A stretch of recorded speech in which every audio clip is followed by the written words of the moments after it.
Lihim na pinalitan ng yaya ang password ng lock ng pinto sa bahay ko. Tapos may nakadikit pang karatulan na bawal pumasok ang asong pabigat. Ang asong pabigat na makapal ang mukha. Lumayas ka sa bahay ko. Nagmamadaling itinulak ng yaya ang anak niya pabalik sa loob. Tapos tumakbo siya palapit sa akin at bumulong. Pasensya na po, sir. Hindi po kasi alam ng anak ko na yaya lang ako. May pagka-spoil po yon. Baka po pwede na doon muna kayo sa isa ninyong bahay sa probinsya. Magtago muna kayo ng 2 araw. Pakiusap po, wag niyo sanang sirain ang mood niya. Napatawa na lang ako sa galit. Ako pa talaga ang pinapalayo niya. Dahil sa awa, pinayagan ko lang naman na tumira ang anak niya tuwing weekend. Pero ang lakas ng loob nilang angkinin ang pamamahay ko. Hindi na ako nagdalawang isip, tumawag agad ako ng pulis. Hello po, may pumasok po at iligan na sinasakop ang bahay ko. Pakiusap po, magpadala kayo ng pulis agad.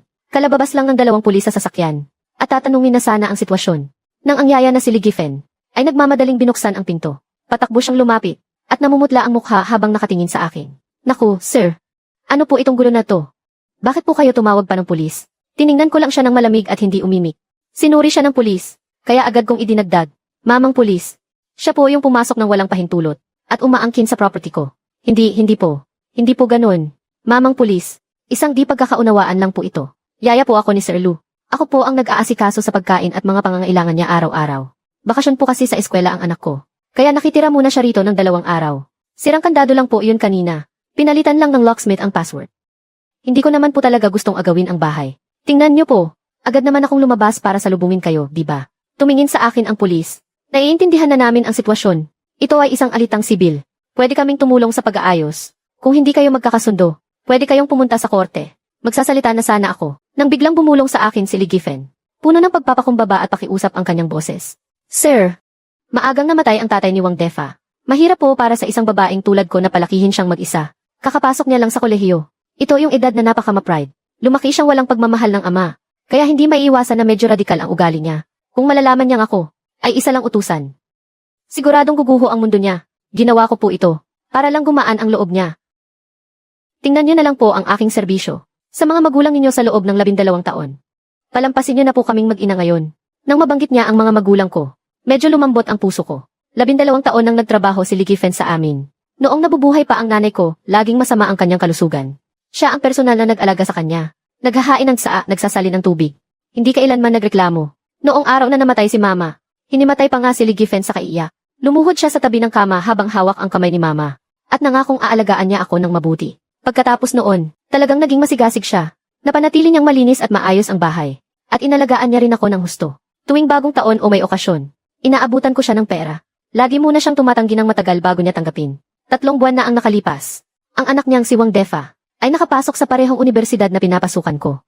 Si Ligifen ay masaya pero kasabay nito nag-aalala rin. Masaya siya dahil nagsumikap ang anak niya.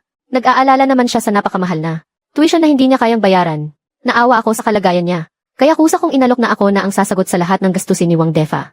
Sa loob ng 4 na taon niya sa universidad. Nung mga oras na yon, sobrang emosyonal ni Ligifen at hindi niya mapigilan ang pagpunas ng kanyang mga luha. Hinigpitan niya ng husto ang hawak sa kamay ko. At walang tigil sa pagpapasalamat.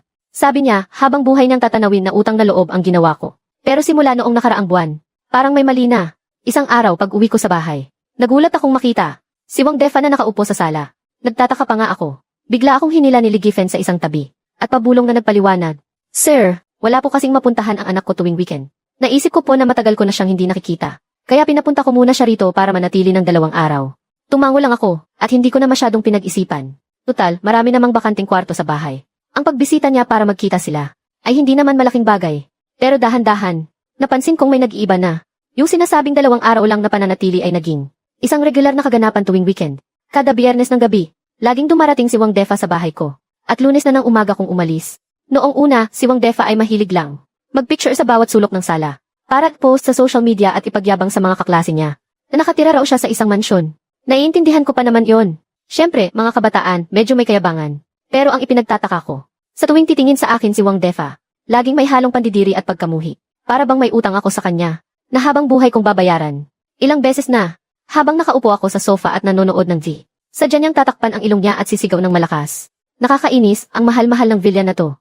Bakit laging may amoy mahirap dito? Akala ko naman may mabaho talaga sa bahay. Kaya sinabihan ko pa si Ligifen na pahanginan ang buong bahay. Pero lalo lang lumala si Wang Defa. Kung hindi niya isprayan ng disinfectant, ang lugar na inupuan ko ay sa sofa naman. Maglalatag siya ng mga disposable mat at pipilitin akong doon umupo. May mga pagkakataon pa nga, nakitang-kita ko mismo ang mukha niyang Nandidiri habang kinukuha ang mga gamit ko, at itinatapon diretso sa basurahan.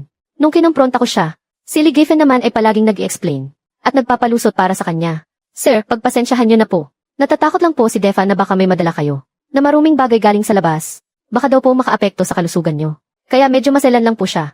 Hindi ko na yon masyadong inisip, kasi bukod sa pagpasok sa klase, kailangan ko pang ayusin ang mga gusot sa kumpanya namin. Sobrang abala ako, kaya wala na akong oras para patulan pa siya. Hanggang kaninang hapon, nang makita ko ang papel na nakadikit sa pinto, doon lang ako tuluyang natauhan. Si Wang Defa, ang tingin talaga sa akin, ay isang palamunin lang pala. Buo na sana ang desisyon kong turuan ng leksyon ang mag-inang iyon. Pero si Lee Giffen ngayon, walang tigil sa pagmamakaawa sa harap ko. Sir, sumusumpa po ako. Hindi na po talaga maulit. Kakausapin ko po si Defa ng masinsinan ngayon. Hindi ko na siya papapasukin dito kailanman. Nakikiusap po ako sa inyo. Alang-alang po sa pagsisilbi ko sa mga magulang ninyo. Sa loob ng napakaraming taon, patawarin niyo na po ako ngayon lang. Habang tinitingnan ko ang kanyang pagpapakumbaba, napabuntong hininga na lang ako, sige na nga. Hindi ko na palalakihin ang isyong ito. Pagkaalis ng mga pulis, nakahinga ng maluwag si Lee Giffen. At walang katapusan ang pasasalamat niya sa akin. Sobrang bait ng naging pakikitungo niya. Mula noon, hindi na nga talaga nagpakita si Wang Defa. Masipag pa rin sa trabaho si Lee Giffen. At laging malinis ang bahay. Pero ang tanging problema lang, ay may mga gamit na nagsimulang mawala sa bahay. Ngayon isang bote ng red wine ang nawawala. Bukas isang set ng kubyertos. Sa susunod na araw pati mga mamahaling damit na wala na rin. Sa tuwing magtatanong ako, laging may palusot si Lee Giffen. Sir, pasensya na po talaga. Yung red wine po kasi, hindi ko sinasadyang mabasag habang nagpupunas ako ng mesa. Sir, yung mga kubyertos po matagal na kasing gamit. Nakita kong may lamat na baka masugatan pa kayo. Kaya tinapon ko na po. Sir, yung mga damit niyo po pinadala ko sa dry cleaner. Pero nawala raw po ng shock. Kahit nahalatang palusot lang ang mga sinasabi niya. Pero dahil mukha naman siyang sinsero, hindi ko na masyadong inusisa. Akala ko tapos na ang issue. Hanggang sa sumapit ang araw ng mga patay. Pagkatapos kong dalawin ang puntod ng mga magulang ko, binala kong bumalik sa bahay na tinitirhan nila noon. Yung villa sa labas ng syudad para tingnan. Paboritong lugar yon ng mama at papa ko. Puno ang bakuran ng mga tanim ng mama ko. Mga bulaklak na sobrang niyang iniingatan. Sa loob naman ng bahay, puro mga gamit na galing sa buong mundo. Mga dinala ni papa mula sa iba't ibang lugar. Bago pumanaw si mama, may habilin pa siya sa akin. Dugot pawis daw nila ang bahay na yon. Kaya dapat ko raw itong alagaang mabuti. Sobrang pinapahalagahan ko ang lugar na iyon. Kahit na masakit bumalik dahil sa mga alaala. Regular pa rin akong pumupunta para maglinis. Ako mismo ang nagpupunas sa mga gamit. At nag-aalaga ng mga halaman. Pero nang makita ko ang sitwasyon sa loob, natulala na lang ako. Sa sala ng villa, para ng basurahan. Sa ibabaw ng mesa at sa tabi ng sofa. Puno ng mga basyong bote ng beer kung saan-saan. At mga balat ng prutas at upos ng sigarilyo sa sahig. Yung set na nagkakahalaga ng milyon-milyon, na custom-made na leather sofa, ay napasuan pa ng ilang itim na butas galing sa sigarilyo. Yung pinakamamahal ng yumaong nanay ko, na handmade na Persian carpet. Ngayon puro maruruming bakas ng paa. Yung mga nakasabit sa dingding na, maraming souvenir na inuwi ni Papa galing abroad. Yung iba, hinila pababa, para gawing props sa picture. Yung iba naman, binasag na lang sa isang sulok. Nang makita ko ang lahat ng ito, nanggigil ako at napakuyom ng mahigpit ang aking kamao. Ako ang laging naglilinis dito. Ni hindi nga ako makalakad ng malaki. Sa takot na may masagi ako kahit konti. Pero ngayon, may mga taong bumaboy sa lugar na ito. Tumingin ako sa paligid, at nakita ko sa sofa nakaharap sa pinto. Doon mismo sa pangunahing upuan. Prenting-prenting nakaupo si Wang Defa. Napapaligiran siya ng mga kaklase namin na nag-uunahan sa pagsipsip sa kanya. Kuya Fa, grabe naman tong bahay nyo. Simpleng villa lang sa labas ng syudad. Pero parang palasyo ang itsura. No. Sinearch ko pa nga kanina. Yung mga painting lang sa dingding na parang simple lang. Kahit isa lang doon. Sapat ng pambili ng isang bahay. Naku, Kuya Fa. Sobrang low-key naman ng nanay mo. Sa yaman niyang yan, siguradong top tayo na businesswoman siya. Kuya Fa, pagka-graduate natin, huwag mo kaming kakalimutan, tulungan mo kaming mga tropa. Ikaw na lang ang pag-asa namin. Naglilingkod na sa'yo ang yaman ng pamilya mo. Lumaki ang ulo ni Wang Defa sa mga papuri. Ang taas ng tingin niya sa sarili. Sabi niya basta't sumama lang daw kami sa kanya. Sagot na niya ang magandang buhay namin. Habang buhay na hindi namin poproblemahin ang pera. Nagningning ang mga mata ng lahat sa narinig. At kay Wang Defa, umulan ng walang tigil na pambobola. Sa sandaling iyon, pasulyap na nakita ni Wang Defa na nakatayo ako sa pinto. Agad na nagdilim ang mukha niya. Hinampas niya ang mesa at tumayo. Lumapit siya sa akin sa ilang hakbang lang. Isang malakas na suntok na walang babala. Ang direktang tumama sa mukha ko. Hayop kang pulubi ka. Ang lakas ng loob mong sundan ako hanggang dito. Medyo natuliro ako sa suntok na iyon. Nagulat din ang mga kaklase naming nandoon. Defa, sino yan? Ito yung sinasabi ko sa inyo. Yung nagangalang Luyuan. Isang tunay na asong palamunin. Nakikitira sa amin sa syudad. Kung ayaw niyang umalis sa mansyon, ayos lang sana. Pero ngayon narinig niyang binigyan ako ng nanay ko ng isang bagong villa. Ang kapal ng mukha, sinundan pa talaga ako rito. Hindi ako makapaniwala sa mga narinig ko. Sinong nagsabi sa'yo na ang bahay na to ay binili ng nanay mo para sa'yo? Siyempre, nanay ko mismo ang nagsabi sa akin. Ginagawa mo to dahil nakita mong Ang nanay ko ang presidente ng kumpanya. Gusto mong maging palamunin sa bahay para magpapansin. Para makahusot ng pera, di ba? Hindi ka pa nakontento sa paggawa ng paraan para makasama ang nanay ko ng kayong dalawa lang. Ngayon gusto mo pang dumihan. Ang pribadong villa ko. Sinasabi ko sa'yo, sabi ng nanay ko, pinatira ka sa bahay namin. Dahil lang naawa kami sa'yo dahil maaga kang naulila. Kaya ka namin pinapakain. Huwag ka nang mangarap dyan. Akala mo kung sino kang senorito. Ganito pala ang mga pinagsasabi ni Ligifen tungkol sa akin. Kaya naman pala si Wang Defa. Ganoon na lang ang pakikitungo sa akin noon. Dahil sa isip niya, si Ligifen ay biglang naging isang zizi na nakatira sa villa. At ako naman ang naging kawawang ulila na inampun niya. Kaya iniisip niya na ako ang umaagaw sa ari-arian ng pamilya niya. At nag-ilusyon pa na agawin ang posisyon niya bilang nag-iisang anak. Sobrang katawa-tawa. Hindi pa tapos magsalita si Wang Defa. Humarap siya sa mga tao at sumigaw ng malakas. Nakakita na ba kayo ng ganito kakapal ang mukha? Ayaw umalis sa bahay namin kahit paalisin na. Nagdikit pa ako ng note para palayasin siya. Naglakas loob pa siyang tumawag ng pulis. At binaliktad pa ang nanay ko. Sinabi niyang inaapi siya ng nanay ko. Natakot ang nanay ko na baka gumawa ng eskandalo ang gagong to. At masira ang reputasyon ng kumpanya. Kaya gumastos siya ng malaki para bumili ng isa pang bahay para doon ako tumira mag-isa. Para lang makaiwas at manahimik. Minsan, hindi ko na talaga alam. Ako na tunay na anak. Madalas na nasa dorm para sa pag-aaral ko. Habang itong palamuning ulila na to, araw-araw kong umasta sa bahay namin parang sa kanya. Sa puntong gusto kong magsuot ng sarili kong damit o uminom ng masarap na alak, kailangan pang ipadala ng nanay ko ng palihim mula sa syudad dahil takot siyang makita ng walang hiyang ito at mag-iskandalo na naman. Ang ganitong klase ng sobrang kapal ng mukha, ngayon lang ako nakakita sa buong buhay ko. Sa sobrang inis, kumikirot ang sentido ko sa mga naririnig ko. Kaya pala laging may nawawalang gamit sa bahay. Si Ligifen pala, ninanakaw ang mga damit ko.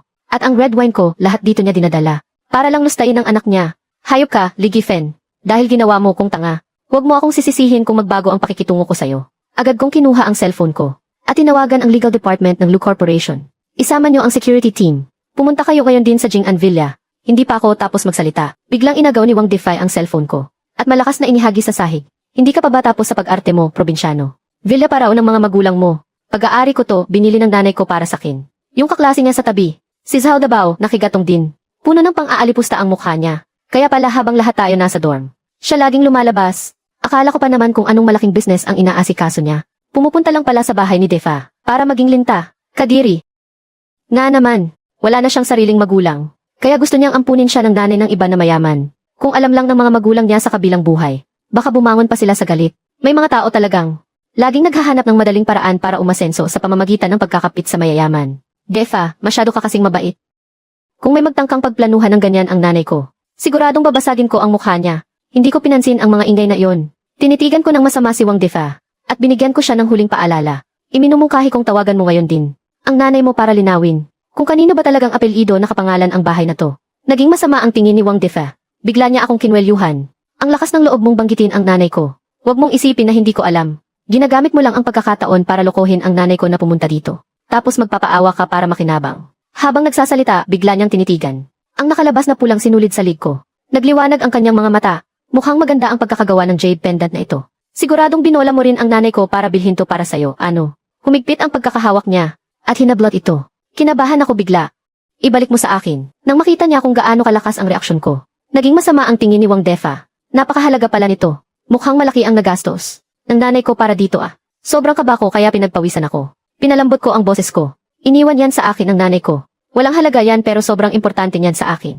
Pakiusap, ibalik mo na. Itong jade pendant na to, noon. Halos isinakripisyo ng nanay ko ang buhay niya para lang makuha ito para sa akin. Noong bata ako, sobrang sakitin ko. Noong 10 taong gulang ako, na-confine pa ako sa Sinabi na ng doktor na malapit na akong mamatay. Para mailigtas ako ng nanay ko. Nagpunta siya sa isang templo para lumuhod at magmakaawa. Sa ilalim ng 40 digring init, bawat hakbang ay may kasamang pagyuko mula sa paanan hanggang sa tuktok ng bundok. Sugatan ang kanyang mga tuhod. Puro dugo ang kanyang noo. Sa huli, nakuha niya ang anting-anting na ito. Parang isang himala. Hindi nagtagal matapos kong isuot ito. Nakaligtas ako sa bingit ng kamatayan. Pero ang nanay ko, dahil sa ginawa niyang iyon, labis na nanghina. At tuluyang bumagsak ang kanyang katawan. Ito ang alaalang ipinalit ng nanay ko sa kanyang buhay. Sino mang magtangkang hawakan ito, ay parang hinahawakan na rin ang buhay ko. Gustong-gusto mo talagang makuha. Kung ganon, hindi ko hahayaang makuha mo ang gusto mo. Malamig na sabi ni Wang Defa. Sa mismong harapan ko, buong lakas niyang inihagis ang kwinta sa sahig. Habang tinitingnan ang mga nagkalat na piraso, pakiramdam ko ang puso ko ay parang may bumunot na isang piraso. Sobrang sakit hindi ako makahinga. Ang naipon kong galit ay biglang sumabog. Hayop ka! Isang malakas na suntok ang tumama. Sa gilid ng mukha ni Wang Defa, pulubi kang hinayupa ka naglakas loob kang saktan ako bugbugin niya siya. Bugbugin niyo hanggang mamatay. Kung sino ang pinakamalakas manakit, bibigyan ng nanay ko ng 1,000,000. Nang marinig ng mga taong ito na may pera, nanlisik ang kanilang mga mata, parang mga baliw na sinugod ako. Naglakas loob kang saktan si Defa. Hindi mo ba tinitingnan kung sino ka lang?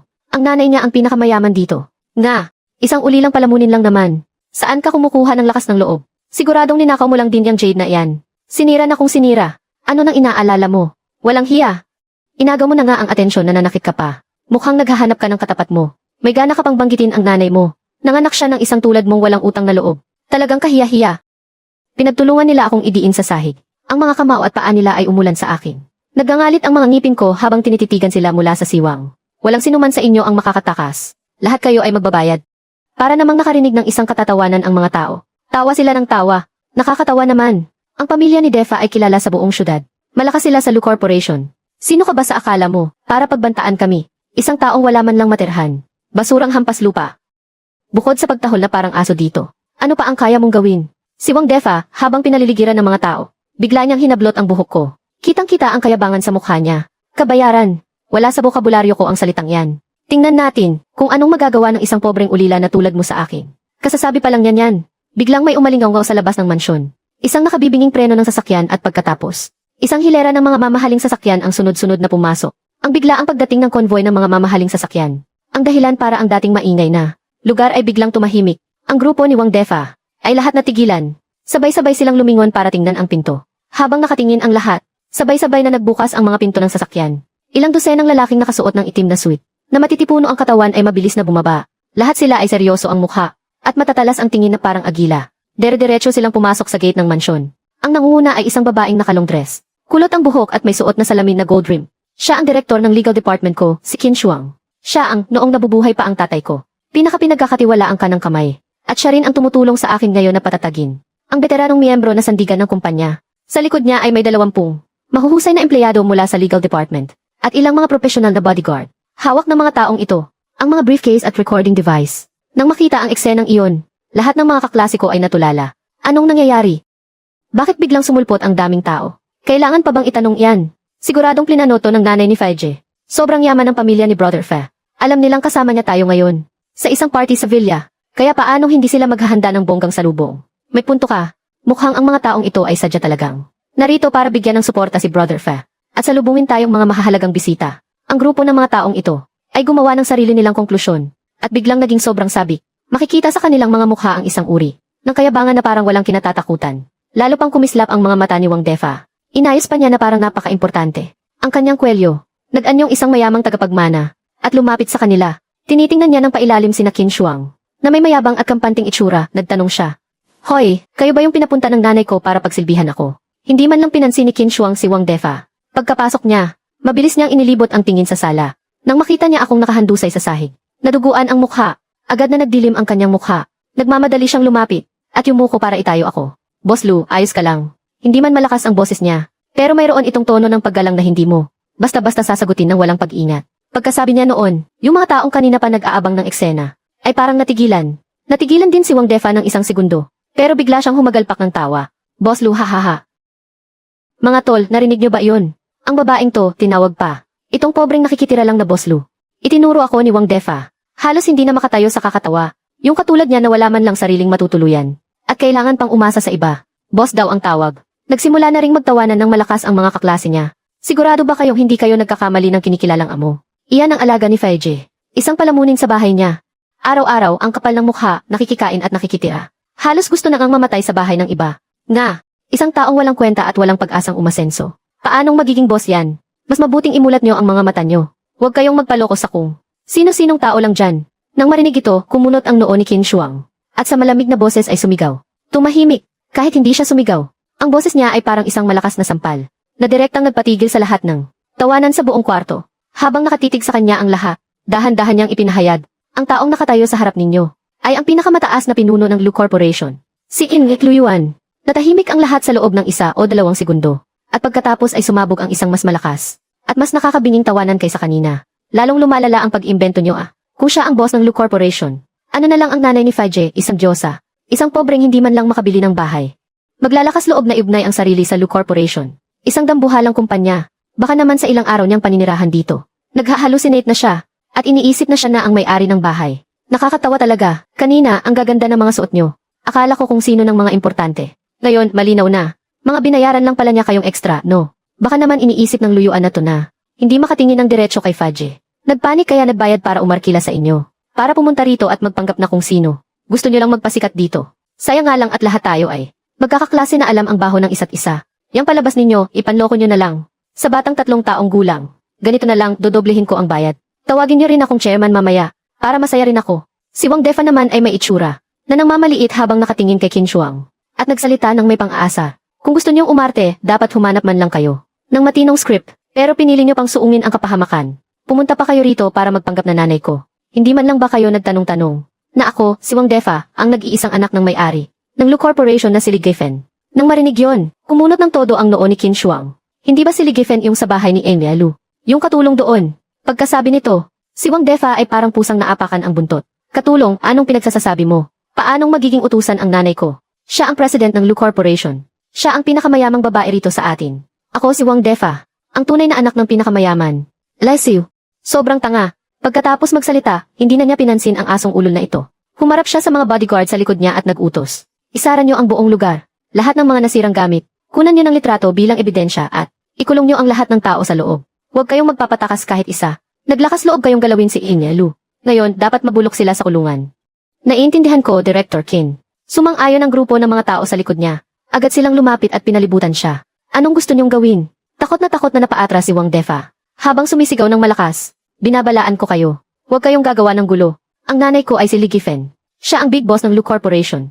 Kung maglalakas loob kayong hawakan ako, tiyak na sisiguraduhin niyang hindi na kayo makakatagal sa industriyang ito. Nataranta rin ang mga kaklase niya, at dali-dali ring sumigaw. Tama, si Fudge ang paboritong anak ni Madam Li. Kung kinalaban niyo siya, naghahanap kayo ng sarili niyong kamatayan. Si Tita Li ay mayaman. May daan-daang bilyon. Kayo na mga aktor lang. Huwag kayong abusado. Tama. May oras pa para umalis kayo ngayon. Kapag dumating na si Tita Li kasama ang mga tauhan niya, hindi niyo alam kung saan kayo pupulutin sa iyak. Fudge, tawagan mo na ang nanay mo para makita niyang dala ang mga bodyguard. Tingnan natin kung magmamatapang pa ang mga manlolokong ito. Doon lang natauhan si Wang Defa. Nagmamadaling kinuha ang cellphone mula sa kanyang bulsa. Nanginginig na tinawagan ang numero ni Li Gifen. Matagal bago sinagot ang tawag. Halos pasigaw na siya na parang maiiyak. Ma, dalhin mo na ang mga tauhan mo dito sa villa sa labas ng syudad.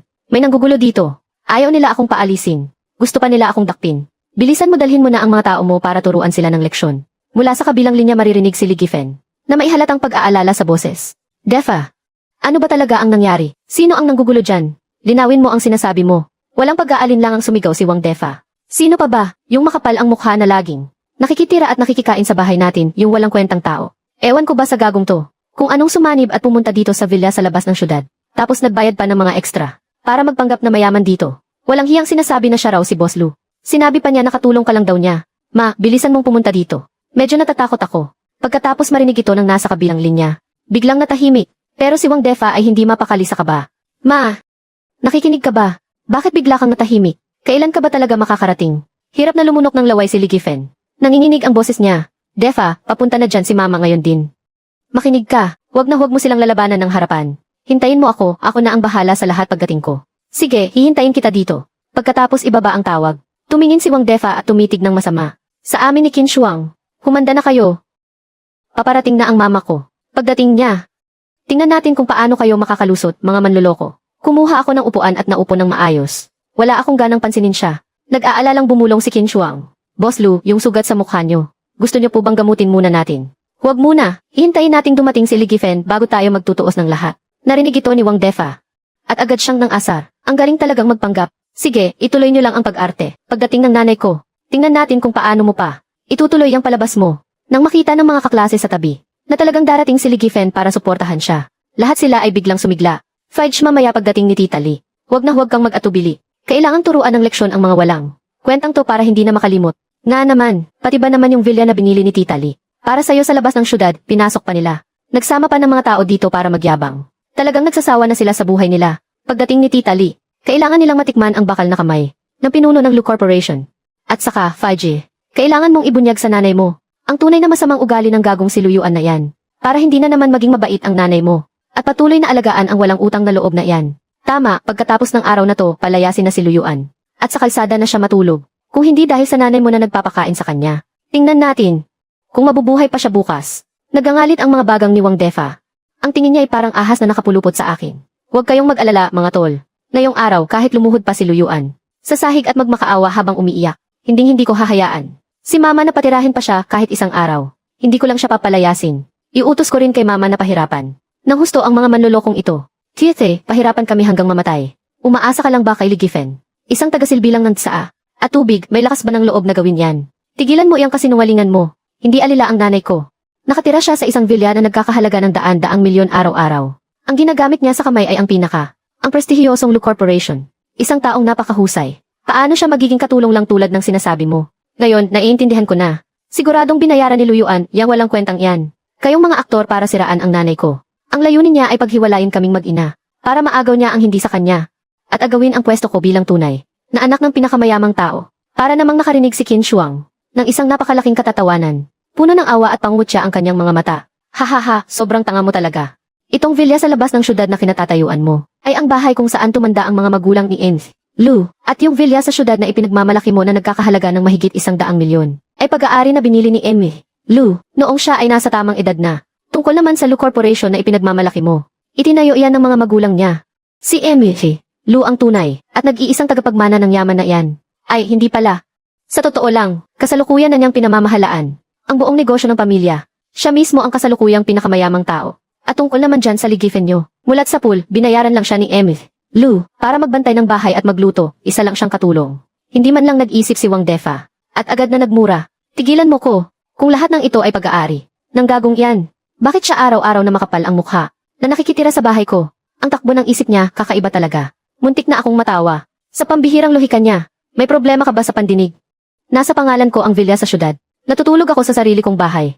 Anong sinasabi mong nakikitira? Ang kapal naman ng mukha mo noong mga nakaraang weekend, na humilata lang sa sofa ng bahay ko. Pinayagan lang kita bilang respeto sa nanay mo, na nagsilbi sa akin sa loob ng napakaraming taon. Tinatamad lang talaga akong patulan ka. At kung bakit naman kailangang lasunin ng nanay mo ang isip mo, para isiping isa siyang big boss, kung bakit siya naglakas loob na palihim kang isiksik sa villa ko sa labas ng syudad.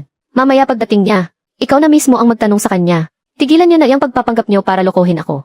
Huwag niyo akong ituring na tanga. Alam mo kasing ang nanay ko ay malapit nang dumating, kaya natatakot kang mapalaya sa huli. Kaya ka lang naglalakas loob na magpakita, para manira ng husto bago siya dumating, para lang pag-awayin kaming mag-ina. Ang totoo niyan, inggit ka lang sa maganda kong buhay, na may nanay na pinakamayaman sa lahat. Kaya ka naghanap ng mga kasabwat para sa palabas na to, para lang subukang ako ang totoong tagapagmana ay mapatalsik. Tama. Halata namang inggit ka lang kay Fudge dahil mayroon siyang isang mabait at napakayamang nanay. Gumamit ka pa ng maruming paraan para paghiwalayin silang mag-ina. Ganyang klaseng cheap na style. Sa tingin mo ba maluloko mo kami? Kapag pumarada na ang kotse ni President Lee sa labas. Kayong mga payaso, malalaman niyo kung paano magsisi. Pagkasabi pa lang noon, biglang may narinig na mga nagmamadali at natatarantang yabag sa labas. Ang tingin ng lahat ng tao sa loob ay agad na napunta sa may pintuan. Si Ligifen habang hingal ay pumasok sa pinto. Nang iangat niya ang tingin at makita kami ni Qin Shuang, na nakatayo sa loob ng villa. Ang dugo sa kanyang mukha ay biglang nawala at siya ay namutla. Pagkakita sa totoong bida na dumating, ang mga sipsip ni Wang Defa ay agad na nagunahan sa paglapit para magpakitang gilas. President Lee, sa wakas nagpakita ka na rin. Itong si Luyuan na isang hampas lupa naghanap ng isang grupo ng mga ekstra para magpanggap at manakot ng mga tao rito. Nga, puro kasinungalingan ang sinasabi ng mga taong ito. Pinipilit nilang si Luyuan daw, ang big boss ng Lu Conglomerate. Sinabi pa nilang sa kanya raw itong villa sa labas ng syudad. At ikaw daw ay isa lang matandang katulong na nagsisilbi sa kanya. Nga, nagbanta pa nga sila na ikukulong kami, para hindi na kami makalabas pa. Kanina sa harap ni Kuya Fa. Walang tigil sila sa paninira sa iyo. Ngayon hindi mo dapat palampasin ang mga hinayupak na ito. Tama. Kailangang mamulat ang mga mata ng mga ito, na mga pipitsuging artista na walang alam sa mundo, para makita nila kung paano magalit ang isang tunay na presidente. Natigilan si Ligifen sa kanyang kinatatayuan. Namumutla ang kanyang mukha. Dahan-dahang gumala ang kanyang tingin sa magulong sala, tapos nakita niya ang pasa sa gilid ng labi ko at ang nagulo kong buhok sa huli. Napako ang kanyang mga mata sa sahig. Sa sandaling makita niya ang basag na jade, biglang nanliit ang kanyang mga mata. Pamilyar na pamilyar siya sa jade pendant na iyon. Noong araw na nalagutan ng hininga si Mama, nasa tabi lang siya ng kama. Mismong mga tainga niya ang nakarinig kung paano hinawakan ni Mama ang kamay ko at ipinakiusap na protektahan ko ang jade na ito gamit ang aking buhay. Alam niya na iyon ang alaalang ipinaglaban ni Mama na maiwan sa akin. Iyon ang bagay na kahit ako ay nanghihinayang, na ipahawak sa iba dahil ito ang buhay ko. Pero sa sandaling ito, naging abo ang lahat. Ang mga labi ni Ligifen ay nagsimulang manginig ng husto. Tila may bumara sa kanyang lalamunan. Matagal bago siya nakapagsalita. Nagmamadaling nagsumbong si Wang Defa, Ma. Sa wakas, dumating ka na rin. Pinagtutulungan ako ng mga taong ito. Ipatawag mo na ang mga bodyguard para hulihin silang lahat. Bigla niya kaming tinuro ni Qin Shuang. Halos magit-ngit ang kanyang mga ngipin sa galit. Lalo na iyang dalawang gagong iyan. Iginigit nilang isa ka lang daw katulong. At ang lakas pa ng loob sabihin na ang villa sa syudad at ang Lu Corporation ay pag-aari lahat ng gagong siluyuan. Maging itong bahay na tinatayuan natin ay sa kanya rin daw. Sabihin mo sa kanila ngayon na lahat ng ito ay pag-aari mo. Di ba? Di ba? Si Li Gifen ay nanatiling nakatayo. Napansin ni Wang Defa na may mali. Hinawakan niya ito sa braso. Ma, anong problema? Bakit hindi ka nagsasalita? Sa sumunod na segundo, ang mga mata ni Li Gifen na nakatingin sa akin ay puno ng takot at pagmamakaawa. Pagkatapos ay kumawala siya sa pagkakahawak ni Wang Defa at mabilis na lumapit sa akin. Katulad ng dati, nagsalita siya sa boses na ako lang ang nakakarinig. Young Master, nakikiusap po ako. Tulungan ninyo ako. Sumandal ako sa upuan at malamig siyang tiningnan. Hindi ko siya pinansin kaya nagpatuloy siya sa pagmamakaawa. Tulungan niyo po akong panindigan ang kasinungalingang ito. Sa harap ni Defa, magpanggap po kayo na ako ang may-ari ng bahay na ito. Sabihin niyo na ang bahay at kumpanya ng pamilya niyo ay akin. At kayo po ay nakikitira lang. Ang kaawa-awa sa pamilya namin. Ito na lang po ang huling beses. Nakikiusap po ako sa inyo. Alam niyo naman po, maagang namatay ang tatay ni Defa. Mag-isa ko siyang pinalaki. Hindi po talaga naging madali. Mula pagkabata, mataas na ang pride niya. Kung malalaman niyang isa lang akong katulong, siguradong guguho ang mundo niya. Sir, alang-alang po sa pag-aalaga ko sa inyo.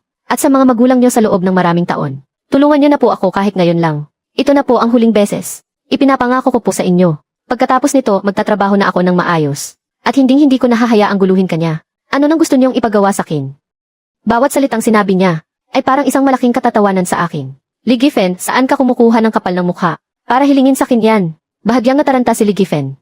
At bigla siyang napalingon kay Wang Defa. Pagkatapos ay dali-dali niyang ibinaba ang kanyang boses. Sir, pakihinaan po ang boses niyo. Hindi ko siya pinansin, at nagpatuloy sa pagsasalita. Alang-alang sa mga magulang ko. Hinayaan kitang manatili at magtrabaho sa bahay ko. Tinaasan ko pa ang sweldo mo. At sinagot ko pa ang tuition ng anak mo sa kolehiyo. Naging napakabait ko sa inyong mag-ina. Paulit-ulit ko kayong pinagpasensyahan. Pero ikaw, hindi mo lang pinayagan ang anak mo na tumira sa bahay ko. Hinayaan mo pa siyang magyabang sa harap ko. At hinayaan mo pa siyang magdikit ng papel sa pinto ko na may insulto sa akin.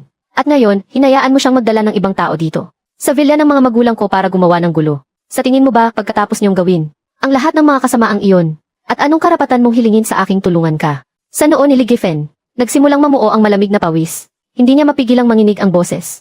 Sir, ako, hindi ko po sinasadya. Gusto mo lang ano. Sabihin lang kay Wang Defa na ikaw ang boss ng kumpanya. Dalhin lang siya para tumira sa bahay ko. At lokohin siyang bahay mo iyon.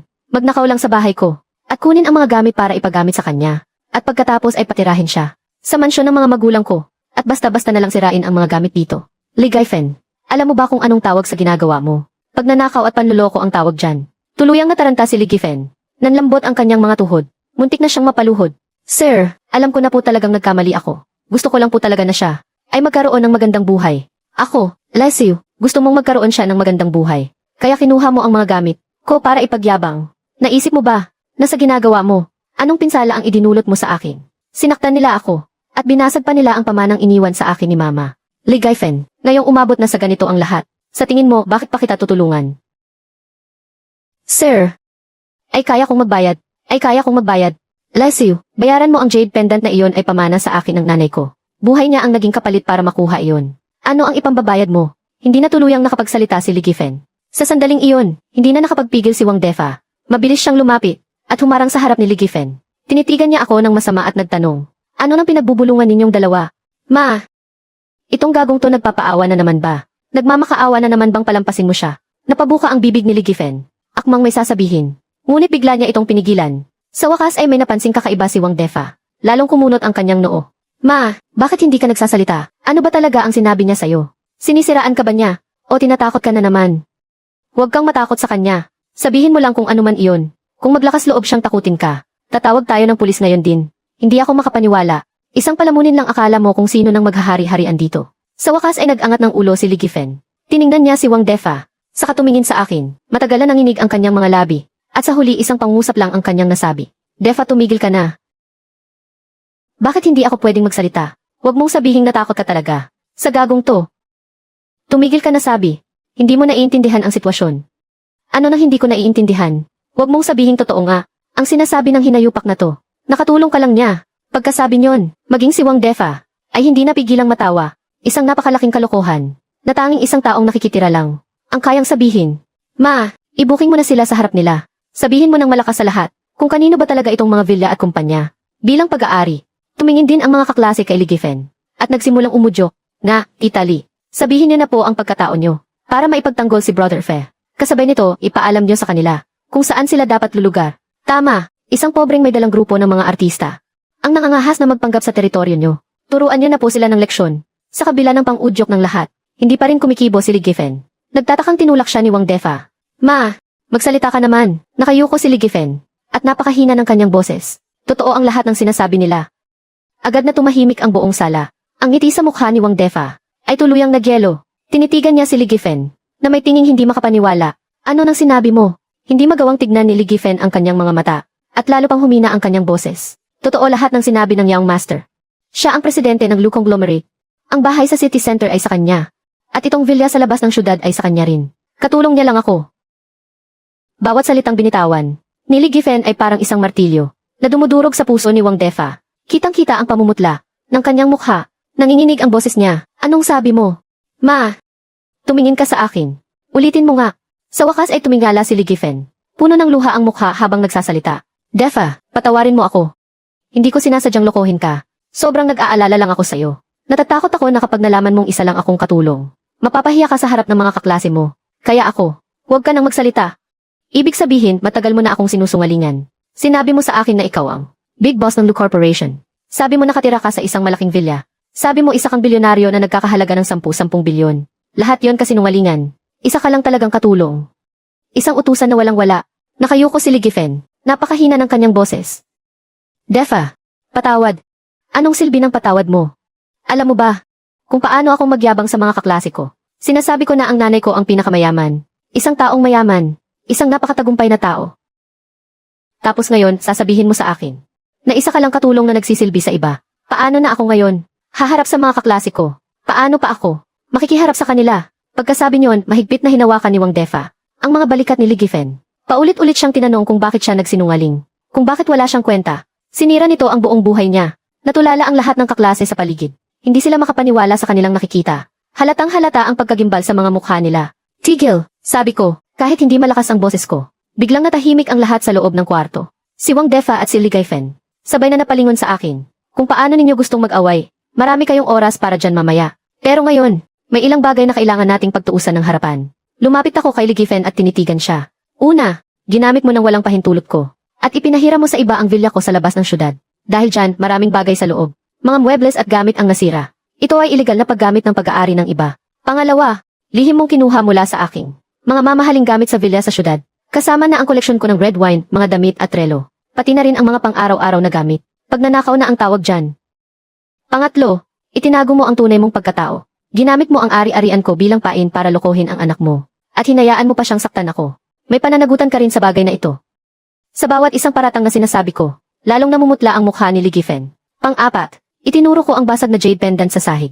Pamana pa yan sa akin ng nanay ko. At ngayon, sinira ng anak mo. Biglang nanghina ang mga tuhod ni Ligifen. At diretsyong napaluhod sa sahig. Master Lu, hindi ko po talaga sinasadya. Nakikiusap po ako, kaawaan niyo na ako at patawarin sa pagkakataong ito. Sumusumpa po ako. Hindi ko na po ulitin. Nakatayo lang sa gilid si Wang Defa. Habang tinitingnan ko ang inang nakaluhod at nagmamakaawa. May galit, pagkadismaya at kahihiyan sa mukha ko. At isang hiya na hindi ko masabi. Ang mga estudyante naman ay mas lalo pang natakot. Nagsiksikan silang lahat sa isang sulok. Yung mga mayayabang kanina na gustong manakit sakin.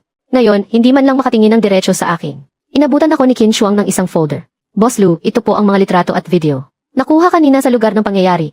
Lahat ng mga nasirang gamit ay nakuhanan na ng litrato bilang ebidensya. Pati na rin po ang mga sugat ninyo. Ay naitala na rin lahat. Kinuha ko ang folder. Tinignan ko lang ang ilang pahina. At tumango. Pagkatapos, tinignan ko si Ligifen. Tumayo ka muna. Biglang nag-angat ng tingin si Ligifen. Sir Lu, papatawarin niyo na po ba ako? Tinitigan ko siya, at sinabi ng mahinahon. Patawarin.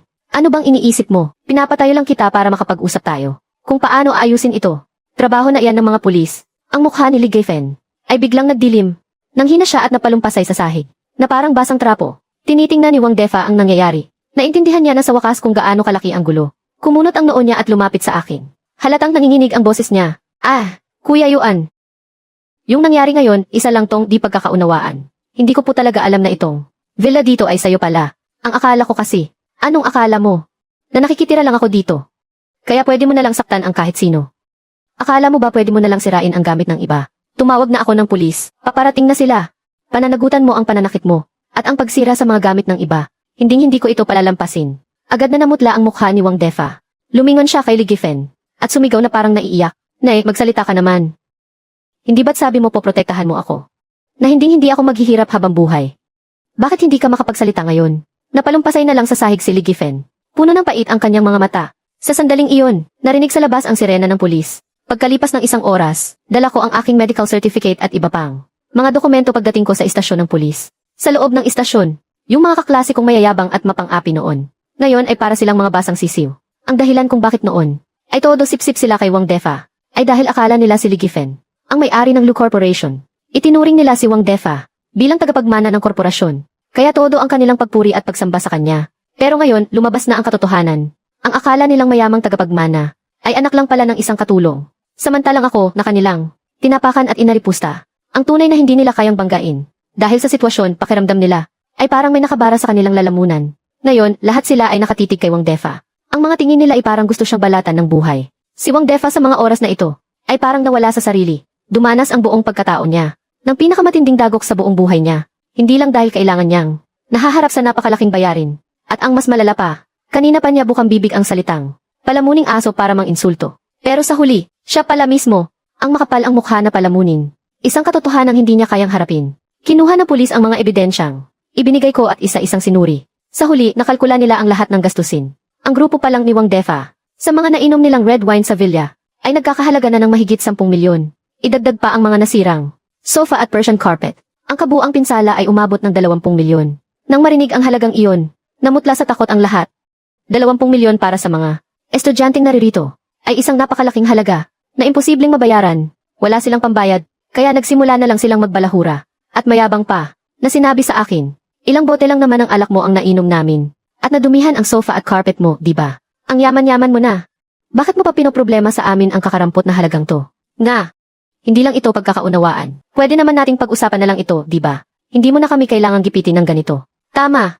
Tingnan mo nga ang sarili mo, buhay na buhay ka pa. Hindi naman ganun kalala ang mga sugat mo. Kaya wag ka nang masyadong makwenta. Parang normal lang sa kanila ang lahat ng sinabi nila. Sa paningin nila, dahil mayaman naman ako. Basta't walang namatay sa bugbog. Ako na dapat ang maging tanga na sasalo sa lahat. Kani-kanina lang umiinom kayo at naninira ng gamit model. Noong nanakit ka ng tao, hindi ba ang yabang mo? Tapos ngayon lalapit ka para sabihing huwag na akong magreklamo. Anong klaseng kalokohan yan? Ano, may tapang kang gumawa ng gulo. Pero wala kang kakayahang magbayad. Nang makita nilang wala akong balak umurong, tuluyan na silang nagpanik. Hindi na sila naglakas loob na kontrahin ako. Agad nilang ibinaling ang sisi. Kay Wang Defa, kasalanan mo itong lahat. Hindi mo nga alam ang sitwasyon. Kung ano-ano nang pinagsasabi mo. Ikaw pala itong nakikitira lang. Ang kapal pa ng mukha mong laitin ang iba. Idinamay mo pa kaming lahat. Nga, kasalanan mo lahat. Inilagay mo kami sa ganito kalaking gulo. Ang perang ito, dapat ikaw mismo ang magbayad. Wala kaming kinalaman dyan. Tama. Kung hindi mo lang kami inaya sa isang party sa villa sa labas ng bayan, paano kami mapapasok sa ganitong sitwasyon? Itong 20 milyong utang na ito, ikaw lang mag-isa ang magbabayad. Huwag kang umasa na tutulungan ka namin kahit isang kusing. Sa harap ng mga paninisi ng mga taong ito, nagalit ng husto si Wang Defa. Walang galang siyang sumagot pabalik. Kayong mga walang utang na loob, may lakas pa kayo ng loob na sisihin ako. Kung hindi dahil gusto niyong sumipsip, at panay ang sulsul niyo sa tabi, gagawin ko ba ang ganitong bagay?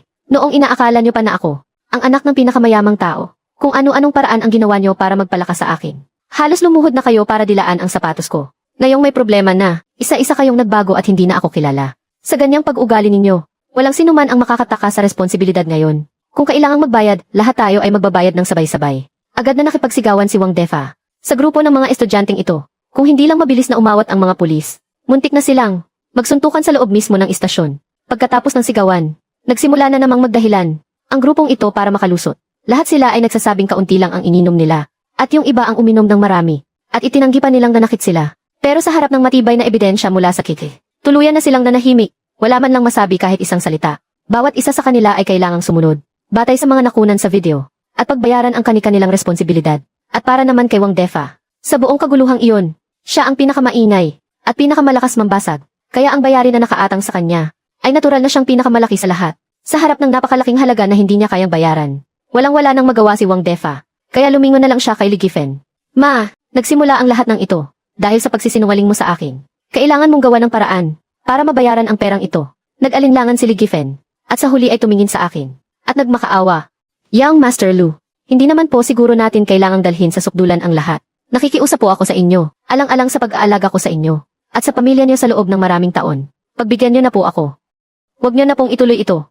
Malamig ko siyang tiningnan. Pagbigyan ka. Li Gaifen, inalagaan mo ang pamilya namin ng ganito katagal. Matagal ka na naming binabayaran ng sahod na mas mataas.